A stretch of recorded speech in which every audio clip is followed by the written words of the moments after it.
Good evening, everybody.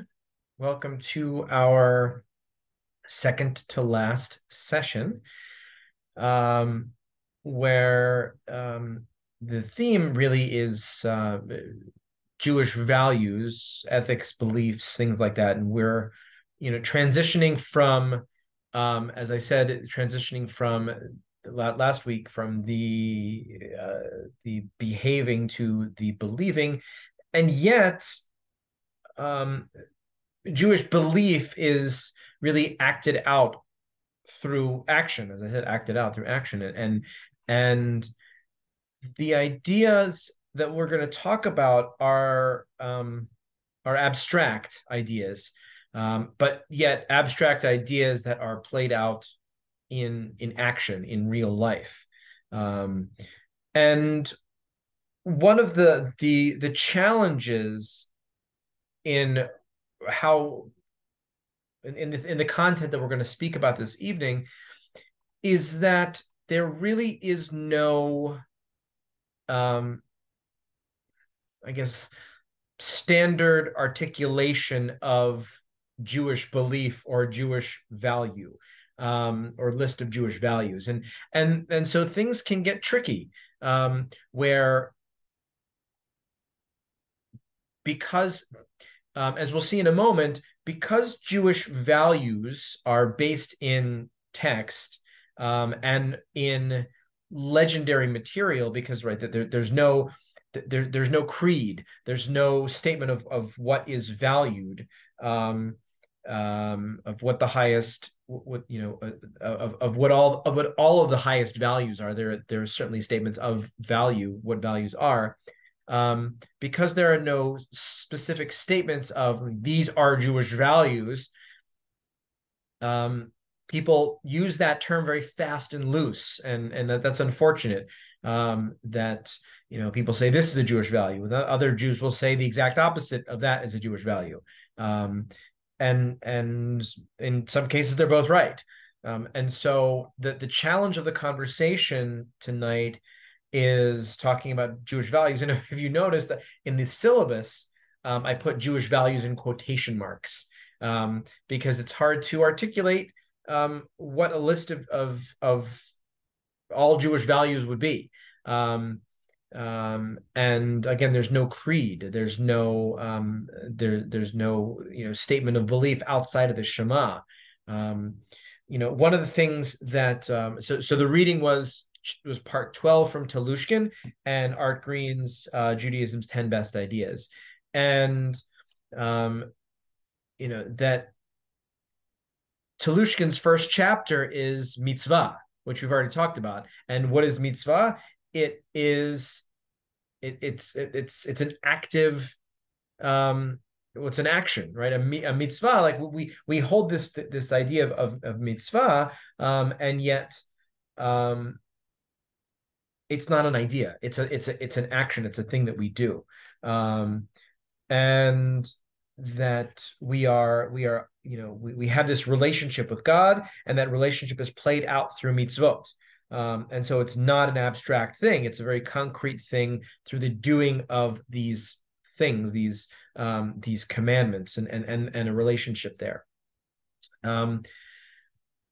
Another, and I think, Telushkin's section here is very very well put together, because what he does is he goes right to the biggest principles, the most important principles in the Torah, the idea of we're created in God's image, quoting these verses that don't put a stumbling block before the blind, and justice just as you shall pursue, and quoting these crucial concepts that that are central to Jewish life, and yet they're not just central concepts or belief. They are done through action. They are what is justice? Well, justice is something you do. It's not just an abstract concept. And one of the things that I think more than the details, which you can read specifically, is that these ethical impulses, these ethical commandments, are unique to the Bible. And I mentioned this before. Maimonides specifically says that and he has questions and about Christianity, but he says one of the great things about Christianity, from his perspective, is that they spread the message of the Bible to the entire world. And the idea of caring for others, and that we are all created in God's image, and to pursue justice and mercy equally, those are based in the Bible, not in any other Western tradition. And our tradition and the rabbis elucidated them in all sorts of ways, but they were brought to the world through Christianity. One other important and so that the idea of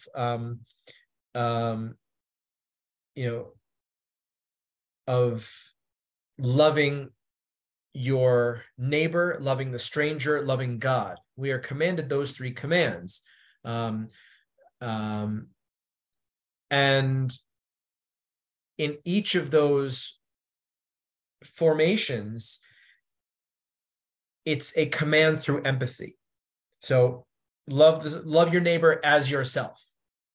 So you love yourself, and that's how you learn to love your neighbor.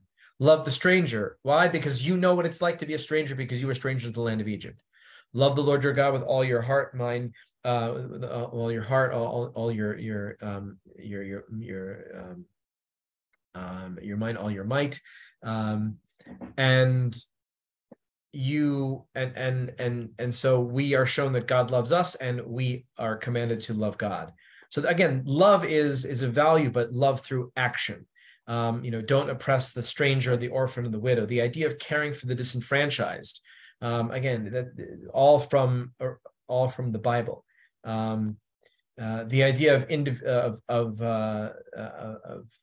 that he speaks about, Telushkin speaks about, that no collective punishment, that father should not be put to the death for the sins of sons, nor sons for the sins of the father. So individual punishment, not collective punishment. So there's all sorts of values here that speak directly to the nature of how we do values. Again, it's not, they're not amorphous; they are actions. One of the other important values that there's several of these. I mean, you can go through this entire chapters here, but pikuach nefesh, that when a life is at stake, then you can basically override any other law, because life is supremely important. Saving life is supremely important. Even cruelty to the animals, that prevention of cruelty to animals is important, because they deserve our compassion. Honoring parents. These ideas of ethics through action, not just belief for its own sake, very important. The idea of repentance and forgiveness, that there's a possibility for change, that we are not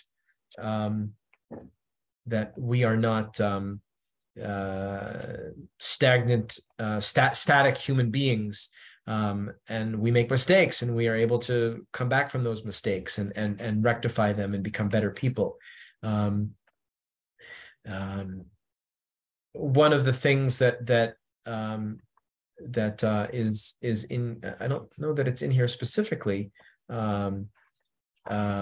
is, I don't think that Telushkin mentions it, but it's the idea of peoplehood, the idea of a return to Zion. That dream sustained the Jewish people for 2,000 years of exile, and we are blessed to live in an era where part of that dream has been fulfilled with the return to Zion and Zionism and the building and flourishing of the state of Israel. So the idea of peoplehood is a supreme value. The idea of Torah, of Torah study, that to engage intellectually and devotionally with our sacred texts. This is the idea of that we open a book and we learn from that book and we revisit that book as often as possible to glean new insights. So again, it's there are these values, but again, values through action. There's a very famous debate in the Talmud where it's between Rabbi Akiva and Ben Azai, and they say, what's the most important principle of the Torah? And Akiva says, love your neighbor as yourself. And Ben Azai says, these are the generations of humanity, alluding to the fact that humanity was created in the image of God. And so they had this debate, and it's left unresolved, as many are. But what's the most important principle in the Torah? To love your neighbor as yourself, or that we are all created in God's image? It's a good question, and the debate is left unresolved. But these are two supreme values. There's another conversation of like, can you reduce the entire Torah to one commandment? And there are many, or at least the entirety of Jewish teaching to one commandment. And one version of that story is that a convert or a potential convert comes to the great scholars Hillel and Shammai on Friday afternoon of all times when they're getting ready for Shabbat, and says, convert me, or teach me the whole Torah on 1 foot and I'll convert. And Shammai chases him away, and Hillel says, sure, what is hateful to you, don't do to another. That's the most important principle. And the rest is commentary. Go and learn it. And so this idea of ethical living, and Hillel used the I'm sure you've heard of the golden rule: do unto others as you'd have do unto you. Hillel used the in logic terms we call that the contrapositive. What is hateful to you, don't do to another. And so again, all about ethical living. The prophet Micah says blanking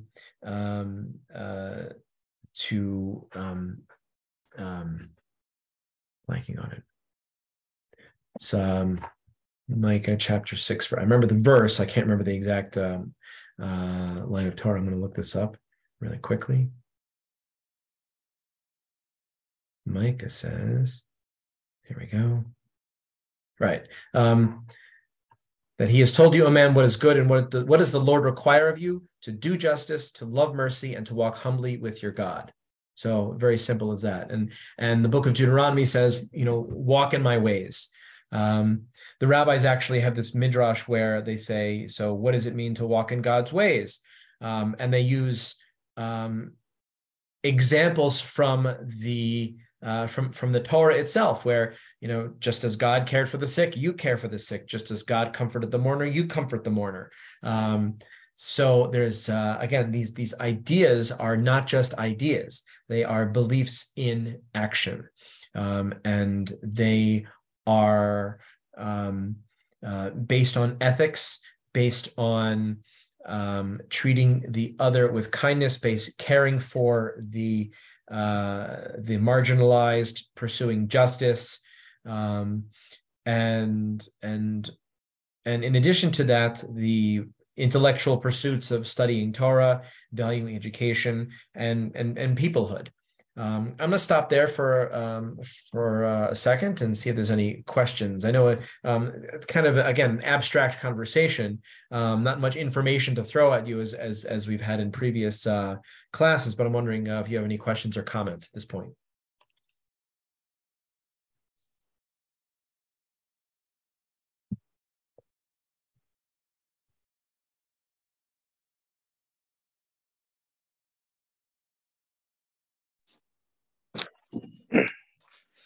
Hi, Rabbi. I guess like when you think about kind of you simplified it and being like basically, what is it? How did you say it? Like, don't do others what you don't want done to you. So that Right. leaves lot of area there to work with, right? Because like maybe I'm fine with something, but someone else isn't. So it's kind of like you kind of make your own path in a lot of ways. Well, so I mean that's what I think that's why Hillel phrased it in the way that he did. He said, "What is hateful to you, don't do to others." Um, Mm-hmm. and that's different. That is actually very different than do unto others as you'd have them do to you. Because I do believe that um, we all have certain preferences and things that we like and ways that we like to act, but I think we more frequently or more generally share what is wrong. Um, Mm-hmm. and so Hillel phrased this, okay, what you don't like, don't do to others. And that's a pretty Mm-hmm. low bar. That's a very low Yeah. bar about how to live in the world with other people. Right. And then that's why he says the rest is Torah, go and study it. Uh-huh. Mm-hmm. I mean, I guess it's kind of like a tolerance thing. Like, I'd say I'm a pretty tolerant person, but some people are not very tolerant of things. And that kind of just, I mean, like I said, it is vary though, right? Other than outside of the teachings. Right. And so and I think and I think in that particular story, Hillel set the bar really low Yeah. because this was a person who um, in the context of the story, there's like three of them where these two non-Jews try to basically they make a bet to see if Hillel and Shammai can lose their tempers. Yeah. And Hillel doesn't lose his temper, and that's part of the story itself, that Hillel is welcoming of this person and sets a low bar for ethical living. I mean, what's hateful to us, don't do to others. That's that leaves a lot Yeah. to do an ethical living. And then he says the rest is commentary, go and study it, which means Yeah. you're going to learn a lot more. Yeah. And so right, it's through doing, right. The last few sessions have all been about doing the things that we do, whether that's life cycle, whether that's the holidays and the year cycle, whether that is mitzvot and halacha in general. And so when it comes to belief is really exhibited through the doing and through ethical living. Mm-hmm. Yeah. Okay. Yeah. And we had a comment here. Judaism seems more of a practice of doing or living, which we value. Right. And that's right. And so I would say, we have these principles, but these principles come from commandments of action. And the whole idea, like, very important. This is in Telushkin, tzedakah, very important. And I think Green mentions this in his book too. Does he?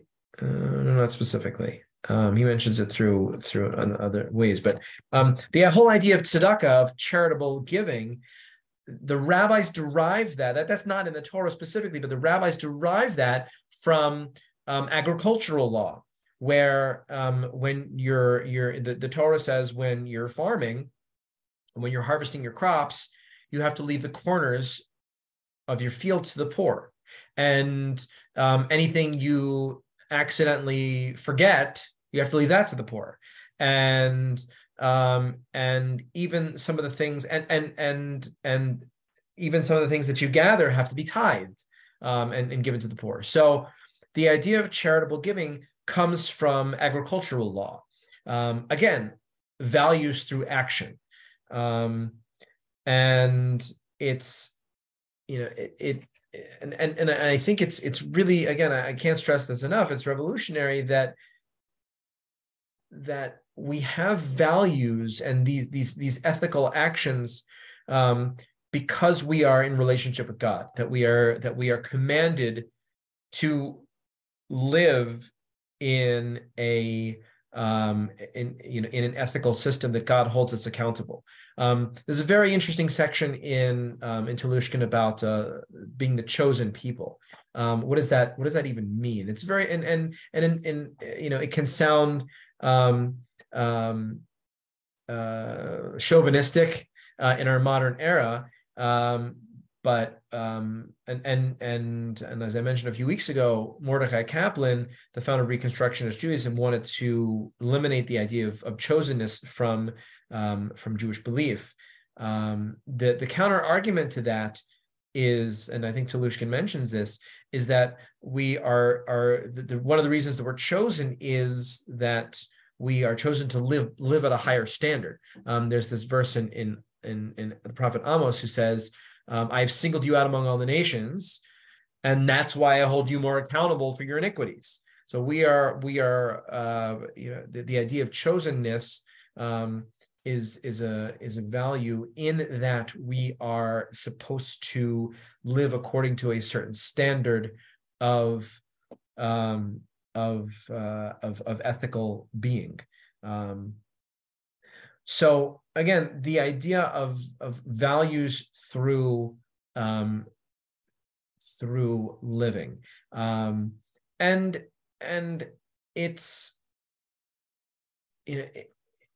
it's an idea like, how do we talk about justice? What is justice? Well, justice, you can't talk about justice. You do justice. You act to make sure that we live in a just world. And counter to that, you act to make sure we live in a world of mercy as well. And so we can talk about these ideas, which are, again, articulated in all sorts of ways, but it's the idea of the act of doing these things and the act of pursuing these values and ethical living.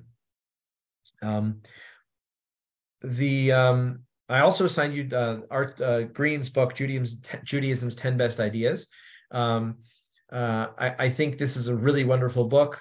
It's super easy to read, and each chapter is short, but it's packed full of wonderful insights.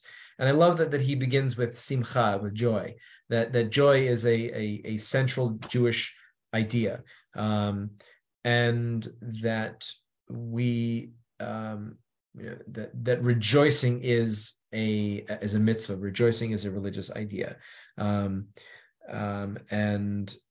that he talks about the very best things, and this is a bit about how the kosher sausage is made. I have used many of these chapters to write sermons because there's just so much great stuff packed in little pages, these little pages here. But again, these are ideas that are acted out, that Torah and interpretation and teaching and the idea that we are the Torah doesn't say this specifically, but the rabbis give us the idea that we are God's partners in perfecting the world, in repairing the world.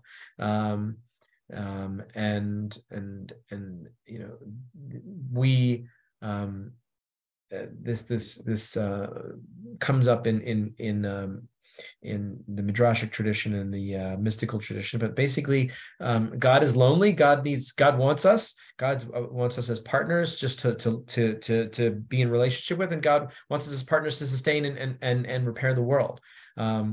And so that's here. That's a central idea as well.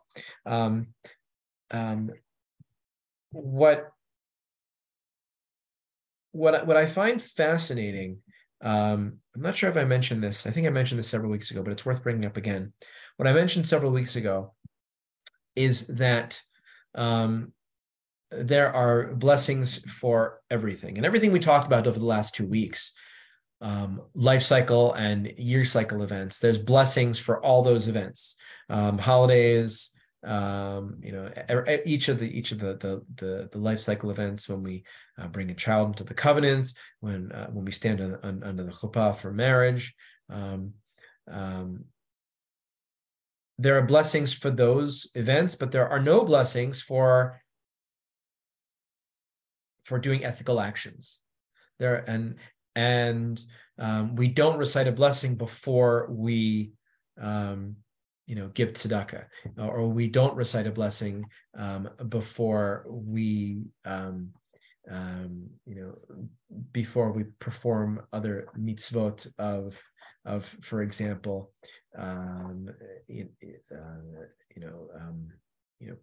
pursuing justice and whatever that might look like. And the reason I think is that I spoke about this when we talked about prayer. The reason for that, and I would argue, is that when you're talking about ethical living and ethical actions, the end is enough. The end is the end. Right. If you're doing ethical things, if you're helping others, if you're living a good, a meaningful, purposeful life, and doing something to improve the world, that in and of itself is the end. And your intention doesn't necessarily matter because you're doing it. Again, the doing is more important than the idea. But if you're doing something ritual and something specific that is either commanded by tradition or is specifically a Jewish ritual, then you need the extra intention of the blessing to focus you, to make sure that you know what you're doing and that you're focused on what you're doing. Right? This idea that we are pursuing ethical lives and living according to a moral code is, as I said before, it's unique to the Bible, not unique anymore, certainly, because it's informed basically all the Western world since, since 2,500 years ago, at least. These values and this ethical living is central to what being Jewish is, and yet I want to caution in saying it's not the only value, ethical living, and I think that is one of the challenges and of living in our increasingly secular world, is that we tend to elevate the ethical over the ritual when both are equally important, and in fact everybody does ethical stuff today. Every let me rephrase, because that's not correct. Every religious tradition, and even those who are secular humanists, engage in the ethical tradition that is commanded by that is set down by the Bible and Jewish tradition, and later developed by Christianity and spread that way. So everyone does these ethical things, and lives in and God willing and hopefully works to make the world a better place and improve the lives of others. But we should also keep in mind the ritual and the things that make us uniquely Jewish. And I think it's wonderful that we live in a world that has taken these ideas to heart. But again, to remember to put them in conversation and contrast with the ritual mitzvot as well. So they work in tandem, because anybody can live an ethical life, but can you live an ethical life that is informed by Torah, which is ideally what we should do, because these ethical ideals and ideas and morals are from tradition, and they're from a tradition that instructs us to aspire to holy living. So it's not just being ethical for ethical's sake. I mean, that sounds nice. You should be good because it's good to be good, right? It's good to be good. But our tradition actually says, well, yes, but, or yes, and it's good because we live up to a certain standard, because that is what God expects of us, or that is what godly living is. God, and so it's not just being good to be good, but it's good because that is godly living. That is living in concert with what it means to be in the divine image and live that kind of life. it's not just being good because it's okay to be good, or it's good to be good. It's good because we are called. We have a higher calling. There's a Leviticus chapter 19 is called the Holiness Code. It begins with a statement that says, the God speaking, saying, Israel, you shall be holy because I am holy. And the commentators debate, when God says you shall be holy, does this mean that this is aspirational, or does it mean that it is essential? Meaning, like, does that mean God says you are holy because I'm holy, or you will be holy, that you have to work to be holy, you have to aspire to something? You can't, it's not that you're just holy, but you have to work to achieve holiness. And how do you do that? With all the particulars that follow, which are mostly ethical ideas. Like, what is holy living? It is living ethically and morally, and treating others with kindness and respect and dignity and justice, the way you yourself would, demand to be treated. Any questions, thoughts, comments?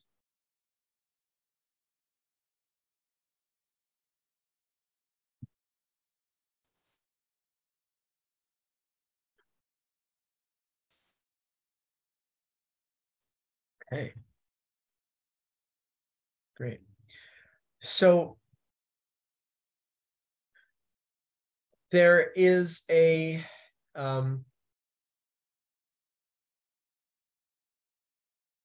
hesitate to use the word Trinity. There's a triad of ideas that is not specifically elucidated in any of the readings, but a triad of ideas that has been articulated in other ways, and those are God, Torah, and Israel.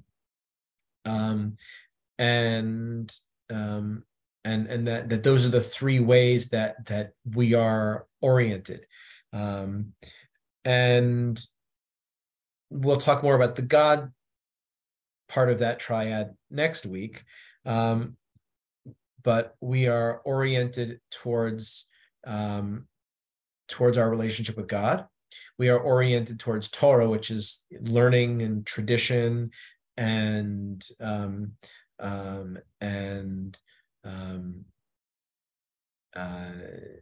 to our ancient heritage, and to elucidating that, and even producing more and passing it down. And Israel, which is other Jews, and by extension we could extend this to other people. And so there's this triad of our relationship with God, our relationship with our past, and our relationship with other people, which again can be extended out to the rest of the world, not just the Jewish people. But it certainly speaks to our relationship with peoplehood, and so just to keep that in mind as well. And in each of these triads, we also there's a very famous phrase that we recite on the High Holy Days, Rosh Hashanah and Yom Kippur. It's very much a pinnacle of the High Holiday season, where we say Utshuva, Tefillah, Tzedakah, Ma'avir, Drog, Zera, which is repentance, prayer, and charity have the power to avert the evil decree, or the bad decree. And these three ideas of tefillah, of prayer, our relationship with God, of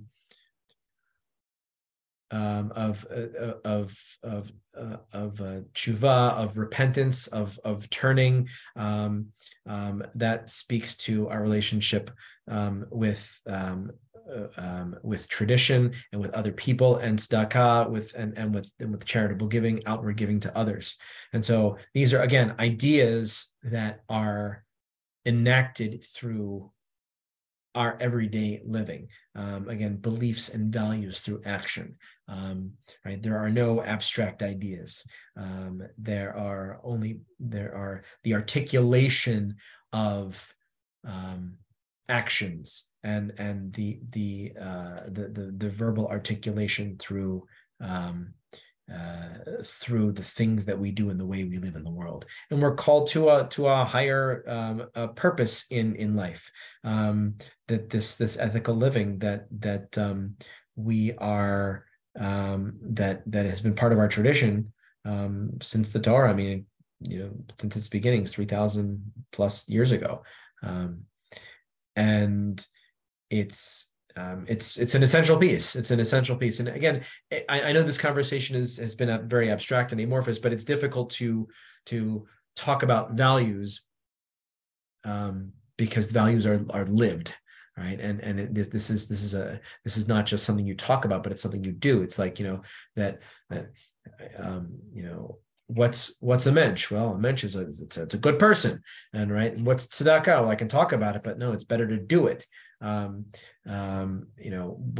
talk about pikuach nefesh and saving a life that triumphs everything, that triumphs over everything, every other mitzvah. So I'm going to stop there. Any other questions, comments, thoughts? Like I said, I know this has been kind of talking around things, but it's hard to talk about ethical living without living ethically, really.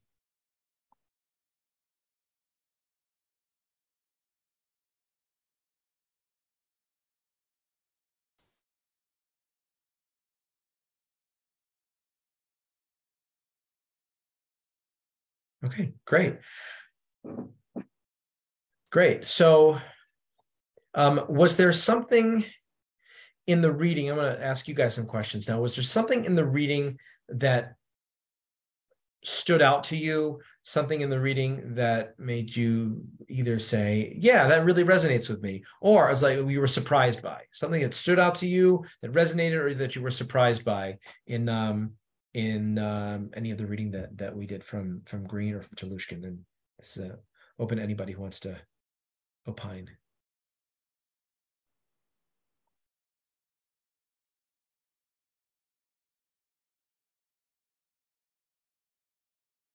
Something you learned, something you didn't consider before.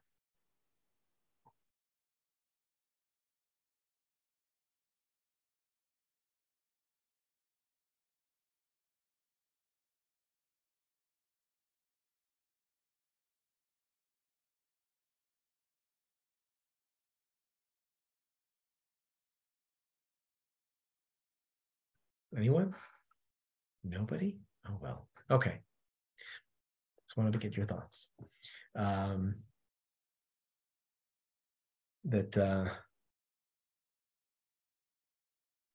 So I certainly I don't have much more to add to this particular conversation. Just that there's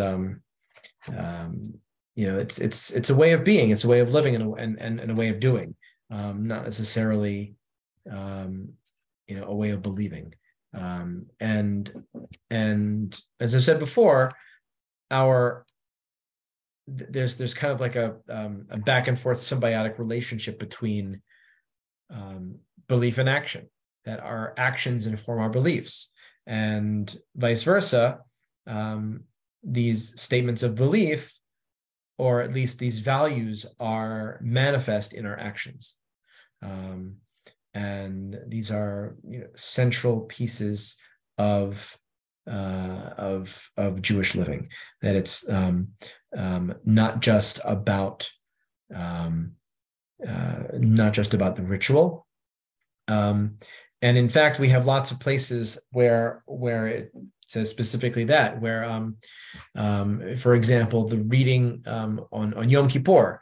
The reading from the Torah is Leviticus chapter 16, which is all ritual. It is the Yom Kippur ritual as sacrificial rites as it was performed in the ancient temple. And then the prophetic reading that is paired with that is from Isaiah.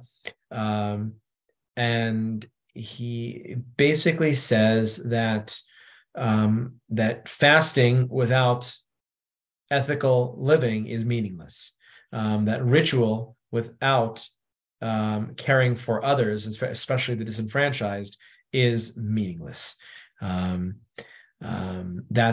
That's one piece of it. Another piece of it is that Nachmanides Ramban, who's a medieval commentator,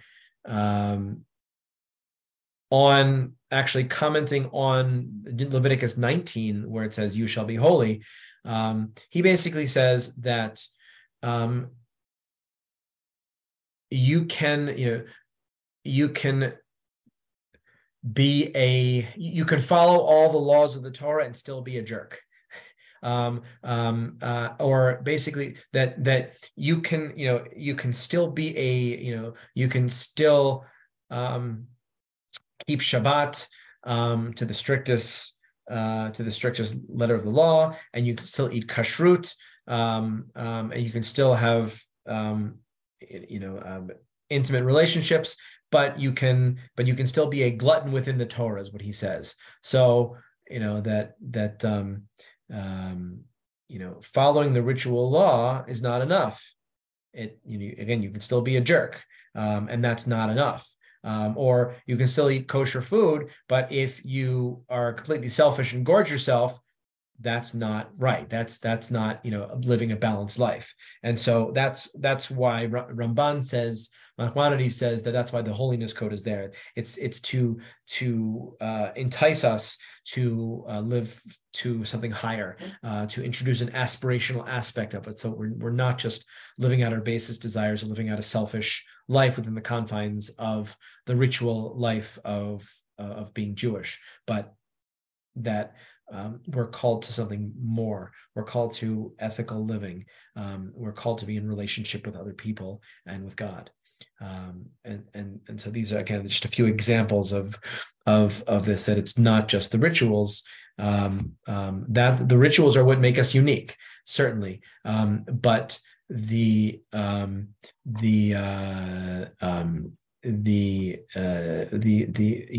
ethical living goes in concert with that. So comment. It was interesting to consider some of the values and beliefs I hold without religion are held to the highest importance within Jewish living. It makes me feel connected to the Jewish faith before being fully converted, as if I've been silently practicing for a while. Yeah, and what I would say to that, first off, that's great and that's awesome. What I would also say to that is that these ideals to which we should aspire are make their first appearance in history in the Torah, and I would say even the most rabid atheist still holds, or the most the non-practicing person who still holds these beliefs and still lives for lives on up to an ethical code, gets that from how these principles and these actions from the Bible have permeated our society so much, that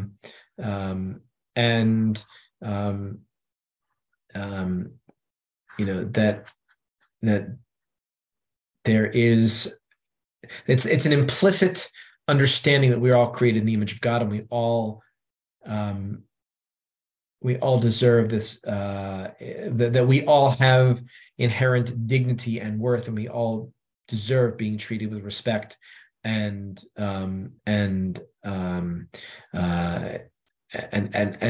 are called to care for the most marginalized in society. Those ideas are originally, biblical ideas, and to be able to live those out and acknowledge that is brings awareness to who we are, and for some of you will be, as Jews.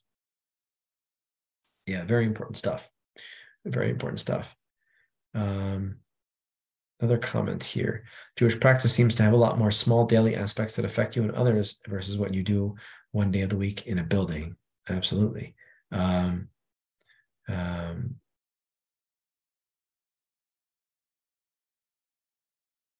so much.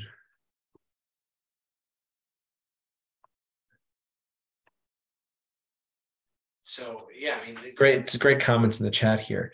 That you know, what's I um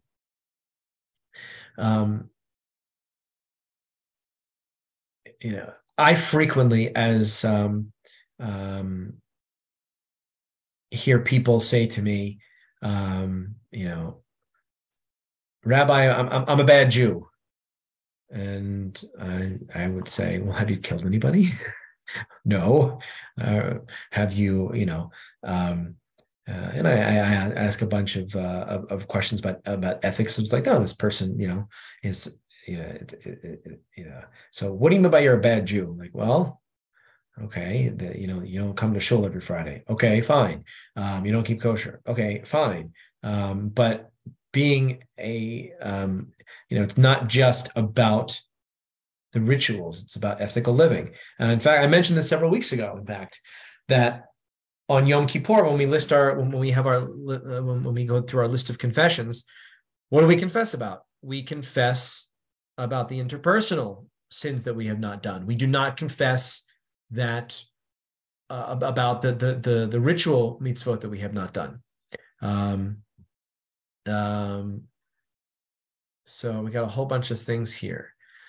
Throughout the different sects of Judaism, are there unique ethics and morals that go with each? Are they unified under the same standards and ethics and morals? No, as far as that, you know, remember we spoke about that the modern movements are expressions of how to balance Jewish ritual life in the modern world in conversation with modernity. They have nothing to do with ethical living at all.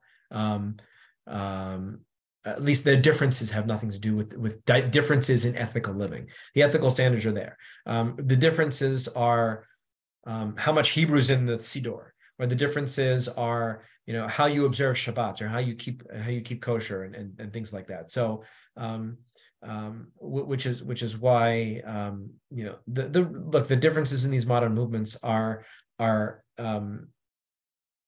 not significant in the grand scheme of things. They are different flavors of how one lives a ritual Jewish life, but have nothing to do with the ethical differences. I mean, somebody's not going to say, "Oh, well, you know, it's okay for us to only give this amount, and you don't have to. You don't have to give tzedakah. Well, we give tzedakah.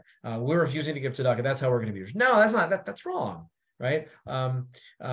We don't do that. We don't waver on the ethical living. I mean, look, everybody has different priorities and commitments of how these attributes manifest themselves. But no, the ethical standards are certainly there.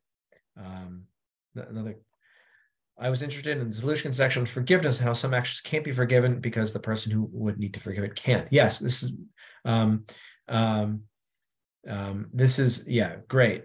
The forgiveness thing, that's a real challenge, especially for people coming from another faith tradition, specifically Christianity, which is very much all about forgiveness.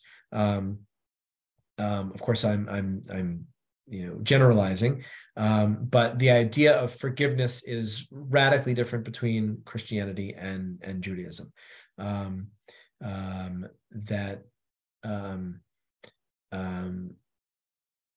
You know, there's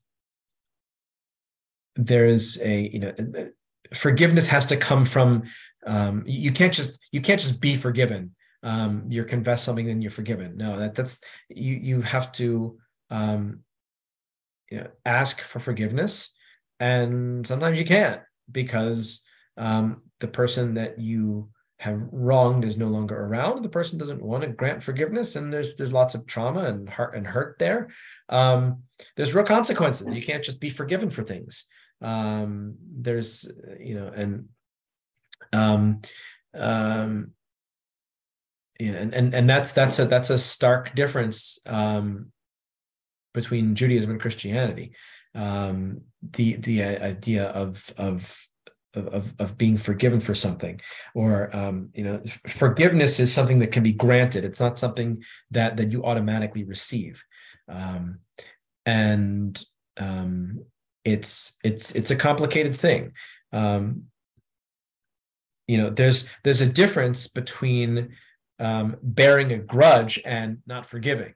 The Torah says don't bear a grudge, because bearing a grudge is something that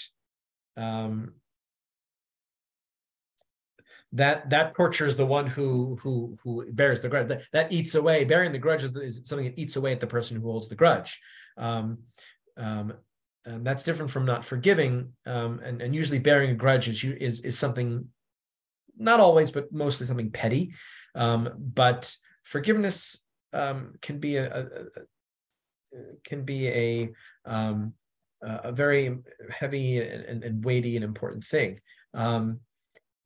There's a very famous woman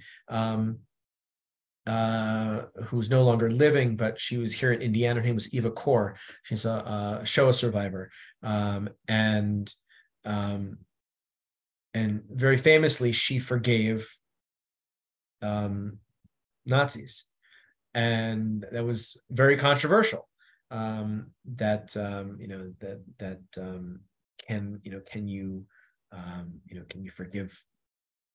you forgive Nazis? And many people said, no, you cannot do that. That their crimes were so terrible that you cannot forgive.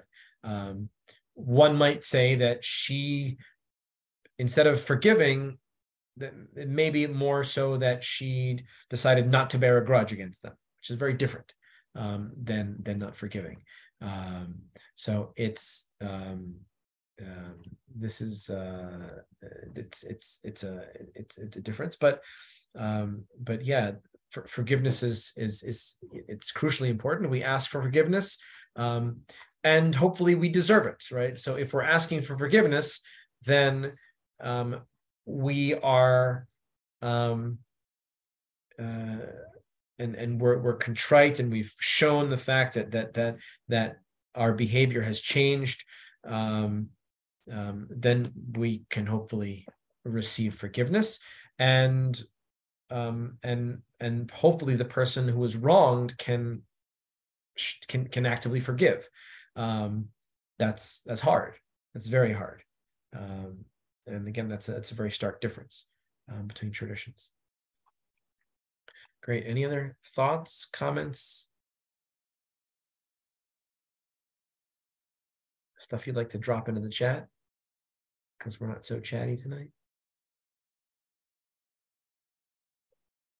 Yeah, Russell and Kelly over there. Yeah, I can't remember. I've been trying to remember where I read it. Like, I wanted to say it earlier, but I'm like trying to rack my brain. But it was like a parable where someone was explaining how like God would prefer a righteous atheist to like a pious believer. And it was like a story where it was like, imagine you're a parent.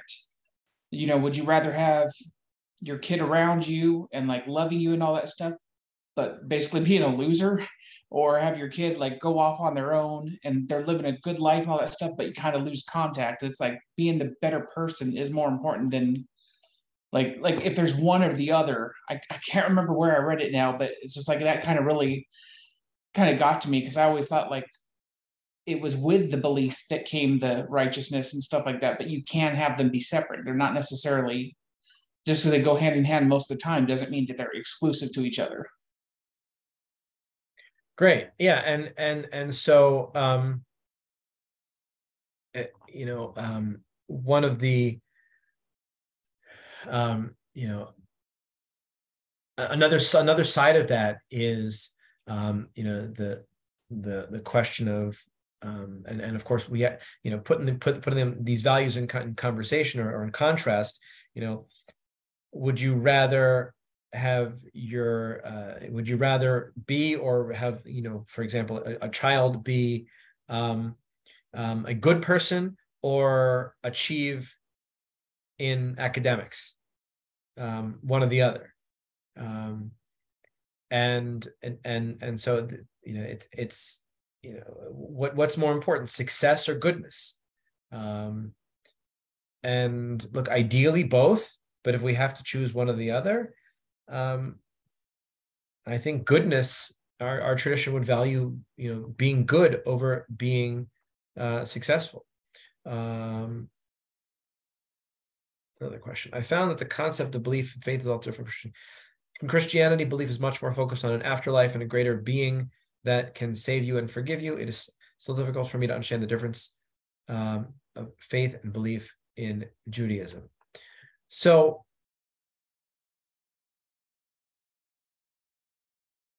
the idea, and we discussed this a bit last week, the idea of the afterlife. The Talmud says all Israel have a place in the world to come. Done, good, right? And also says all the righteous of the nations of the world have a place in the world to come. Great, don't have to worry about it anymore. And so what we're working,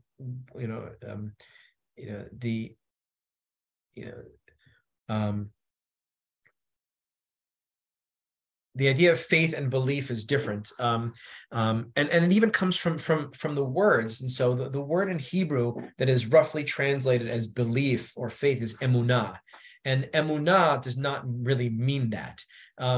Emunah comes from the root aleph mem tav, which means truth or true, and so something that is emunah or emet really means something along the lines of trustworthy or having fidelity in something, or that reliability, that it's not belief for belief's sake, but it's trustworthiness in to have emunah in God means that we trust in God, we have fidelity with God. Again, those are terms of relationship. Those are not terms of abstract belief. And this goes to the same idea of what I'm talking about, these values, that values are not abstract values, but lived through action. And so it's not it's not faith in God as acknowledging.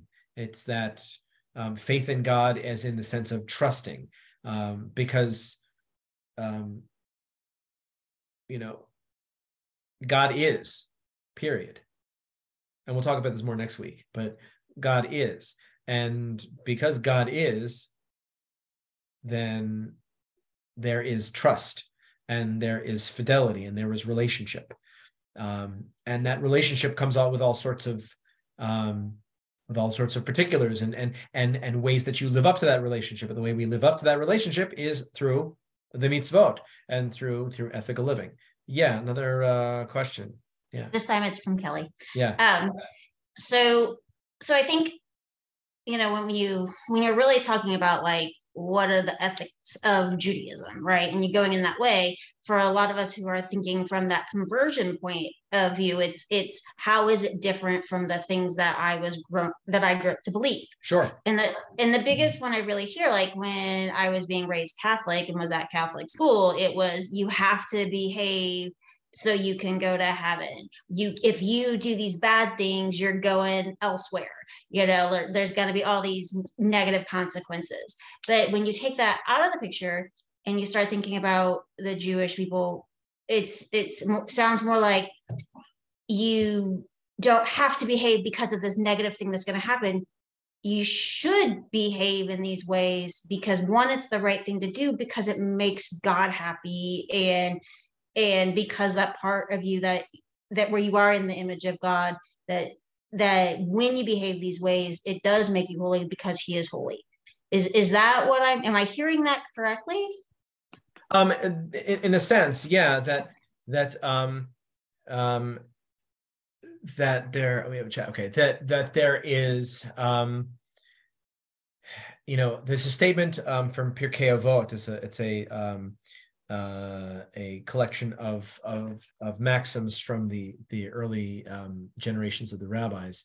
Hold on, something like that.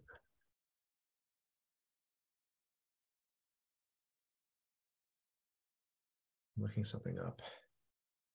One second. There's a statement that basically says, don't serve a master.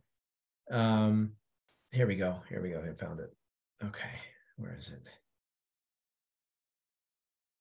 So one of the early rabbis, actually before it was early Pharisee before the rabbis. So Antigonus of Socho said, don't be like servants who serve the master in the expectation of receiving a reward, but be like servants who serve the master without the expectation of receiving a reward, and let the fear of heaven be upon you.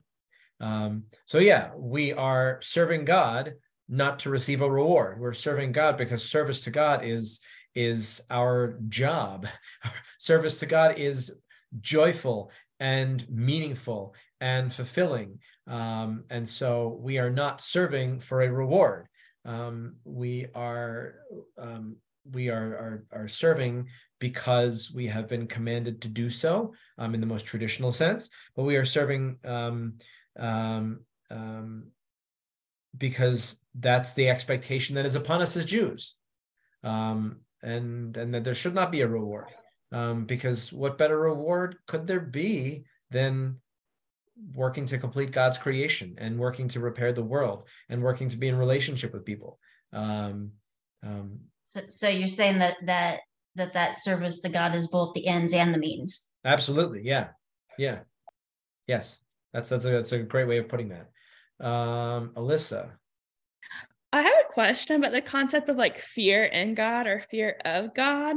Like I understand from a Christian perspective, but like I've seen like Jewish like news sources talk about how it's very different of the concept in Judaism, but still hard for me to kind of understand. So I think fear is a bad translation of the word yirah. Yirah is more of a sense of reverence and awe.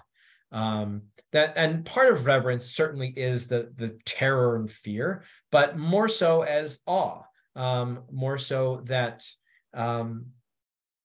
it's the idea that God is the creator. Everything exists because God wanted it to, right? That's pretty awesome. Right? That's the awe I'm speaking of. That just the fact of existence. Just the fact that we exist and we live in an ordered world that works relatively well. Certainly not perfect, but works relatively well. Well, that is enough to inspire that awe, that reverence, and that Maimonides, medieval Jewish thinker, he opens his magnum opus of the Jewish law code by saying, the way he said, study nature, study science, because that will give you yirah, that will give you the reverence for God, and that reverence for God calls you to do mitzvot. That reverence for God, the wow of existence, of perceiving existence, is what calls us to want to be in relationship with God, and that manifests itself through mitzvot, whether that's the specifically Jewish ritual mitzvot or the ethical living that we are called to as well. So reverence more than fear. That's how I would phrase that. There's a question: living a Jewish life, ethical, moral values, will allow a person to be remembered for their goodness when they die, and then allowing their soul to be remembered after their death. Is this the full circle? That's one aspect of it. That's a very naturalistic way of understanding what happens to someone after they die.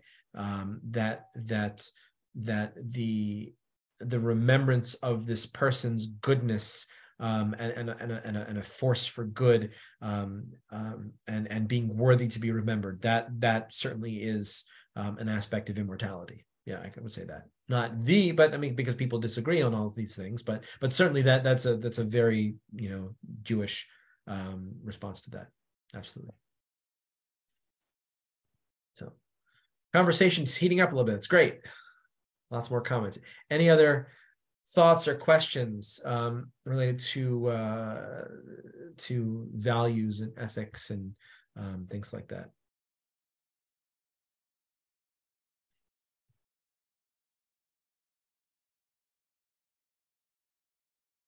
To chat or mute yourself and ask.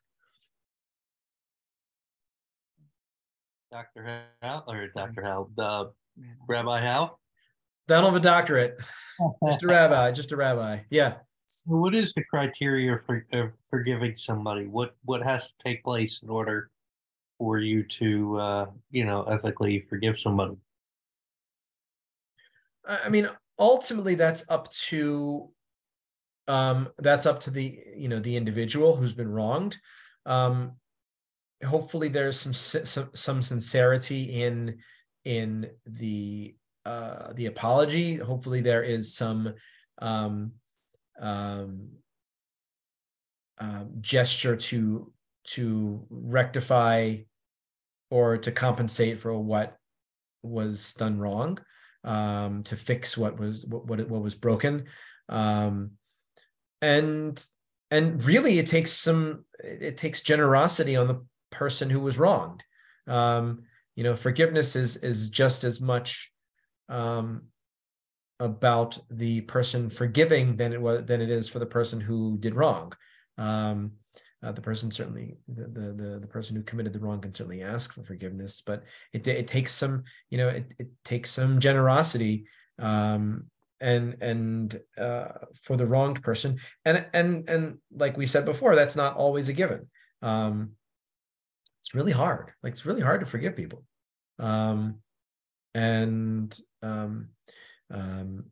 because we, for all sorts of reasons, we don't, forgiving someone,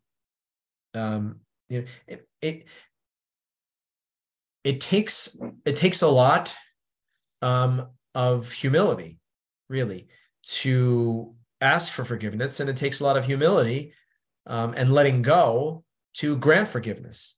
It's not so easy. And as he says, sometimes you can't forgive.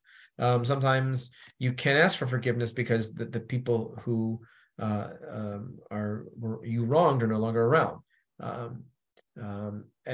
And so we give an example of someone who took someone else's life. That person is not around to forgive anymore. And even if the deceased's relatives grant forgiveness, it's not the same thing. So it's challenging. Like, we, one of our daily prayers is we ask for the ability to repent. We also ask for the ability to forgive, because it's a really hard thing to do. And so it takes humility, it takes generosity, it takes sublimation, to put it in some psychological terms. It's very difficult, very difficult. Yeah. But again, before that even happens, when we should try not to get in situations where we wrong someone else. But if we do, it's still built into the tradition, and you got to work hard to get there. I get it. I mean, I guess it depends on what was done and how often it was done, and that's true too, right? And there's all sorts of frameworks written in the legal codes about how does forgiveness work and all that, and also like what the relationship between the two people are. So it's complicated based on what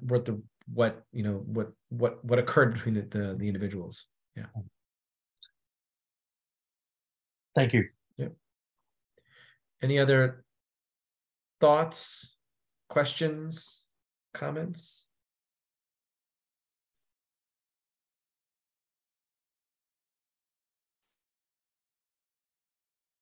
Okay.